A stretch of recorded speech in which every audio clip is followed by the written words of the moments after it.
episode 5 of my vlog, and I have received lots of good feedback, which has been very interesting. So I have decided to change tack slightly. So to give a little bit of a background, when I was probably in my 20s, maybe early 30s as well, I had a bit of a reputation as being the person in the room that would say what everyone thought. And this has its pros, but it has also a lot of disadvantages. And one of them is that you kind of be perceived as a bit of a hothead. So I spent a lot of time trying to develop ways of becoming a little bit more sophisticated with my communication, which took a lot of patience and a lot of tolerance. And that came out, I suppose, in the early days of social media, when I became slightly addicted to Facebook in particular. But then the mask slips and I started to become intolerant of certain people saying certain things. But ever one for trying to develop personally, I've created these kind of vlogs and also my podcast as a way of me practicing how to communicate in an articulate and succinct way. Now, the disadvantage of that is that because my mind works in a very Socratic way, and if you don't know what that means, it means that I tend to answer questions by asking questions. I tend to be very reflective in my thoughts, and I'm perhaps overly philosophical. The disadvantage of being that way is that I try and be subtle or smart-ish with my approach, thinking that it will make the listener, or the viewer in this case, reflect. And of course, not everyone is like me, God forbid. So it has been brought to my attention by several friends now that they think the reason that I'm not getting a lot of feedback as an interaction with these vlogs is that I'm trying to be too clever with it. And perhaps I need to just be a little bit more forthright with my opinions and get people either agreeing or disagreeing. So at least that would get some sort of interaction. Now, on my last vlog, I did the Head Radical review, and at the end of it, I put on my serve, and I thought if there's one way of getting people to interact, it would be to technically analyse my serve. But again, my friends got in touch and they said, the problem is that not many coaches will have the courage to actually publicly critique your serve, not because I have a great serve, but because they may know that I know what's wrong with it already, and it's almost like you're trying to set them up. And there was a tiny degree of truth in the setting up bit, but it was to actually see if people would feel comfortable to talk technique, but maybe not comfortable to talk about what the first 4 shows have been about, which is more the methodologies in the industry and all that sort of stuff. And lo and behold, they were right, because I had 6 people get in touch and technically analyse my serve. Not one of them talked about physicality and mentality. But no one actually, I think I asked 3 or 4 of them, why don't you put that on? They said, I just don't want to get involved in a big debate. So there's truth in what people are telling me, that people are not comfortable to say publicly. So I'm going to be a little bit more forthright with my opinion, and I'm going to try and say it in a way that cannot be misinterpreted. The bloody door's gone. Let me answer the door. Right, where was I before the doorbell? Yeah, I'm going to try and say this in a way that cannot be misinterpreted, but it could be perceived as slightly controversial. So I'm going to perhaps explain it as I go along. So here goes. First of all, I personally believe that the coaching industry is not a healthy place. Now, what that does not mean is that I'm saying negative things about coaching. I'm talking about the industry. It is not a healthy place to attract people in terms of a career, in my opinion. The reasons, it's not huge, and because it's not huge, there's no one really driving it. So if we compare it to maybe technology, which is of course one of the biggest markets in the world, there are big companies and corporations that drive it. So obviously Microsoft, Apple, whoever else there is out there. But these companies kind of set the standards, and other companies that are up and coming, they have standards to adhere to if they want to get their fair share of the market and so on.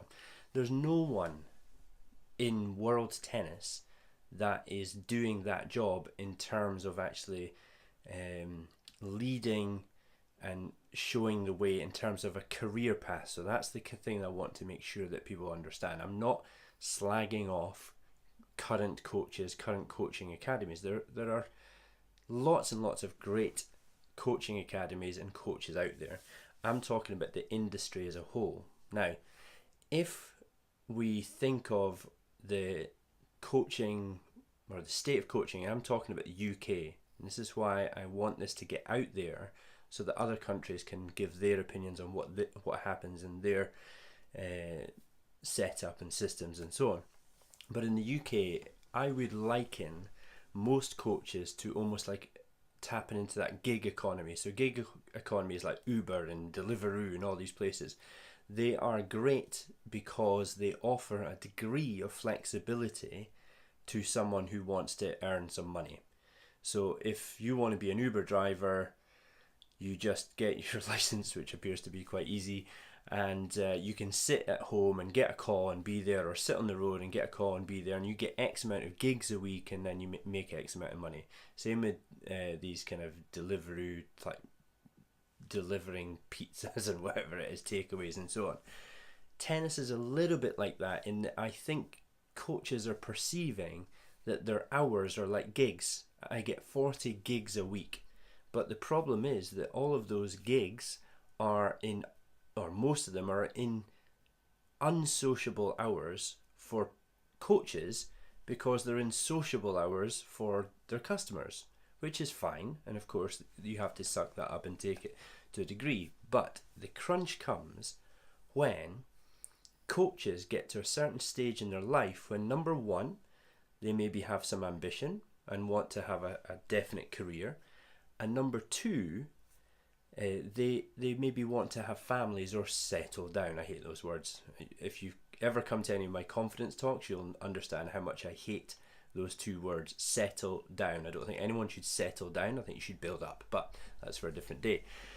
So if you want to have family and you get to your late 20s, 30s, whenever you have your family, there's challenges come up, of course, because inevitably you want to spend time with your family. Now, last week I was working down south, and I met up with a friend and colleague I haven't seen for a few years, and he has fairly recently had two children. One I think is about 3 and the other one is literally 7 or 8 months. And he was having a particularly hard time, and I asked him if he didn't mind me sharing his story. I'm not going to share his name, but his situation, and he said he was perfectly happy to do it because he wants help. And he was very anxious, almost like in turmoil about this situation, because he had this moment where he realised that his daughter will be at school in 20 months, and he will be pretty much leaving for work as she is getting home from school. And then the flip side of that situation is that his wife has had a very successful career in her own right. She all of a sudden has no career. She might still be on maternity leave. She might work part-time when she comes back from maternity leave. But the key thing is that she can't do anything, because in theory she'll be coming home from work, daughter will be coming home from school, and he'll be leaving to go to work. They will literally be like ships passing in the night. They will never see each other.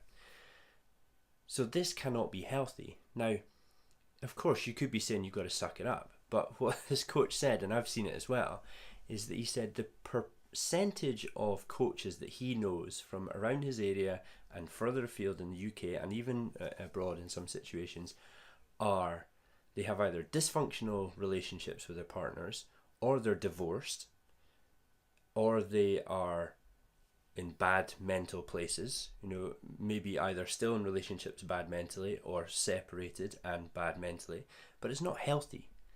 So you could be sitting watching this thinking, you just got to suck it up, that's just part of the game. But these first 3 or 4 vlogs that I've done have been trying to subtly do it. So I'm just going to put it out there now.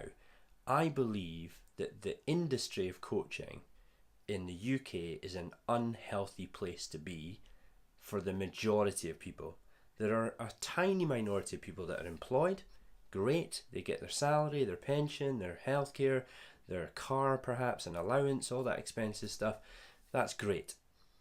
But it's a tiny, tiny minority. We have a big corporation called David Lloyd, who really, in all honesty, is the only person in British tennis that has really succeeded in a truly entrepreneurial way in the last 30 odd years. But people perceive him as being a mercenary, all out for money and so on. I don't know the guy, I've met him a couple of times, but I don't know him. But the bottom line is, I think there's about 600 indoor courts, and there's opportunities for coaches to make money. And oh, hang on, I'm just recording something, Max. Oh, that's beautiful. That's beautiful. I'm trying to show you. Yeah, I'm just in the middle of recording something, so I'll be 2 seconds. 2 seconds. Yeah.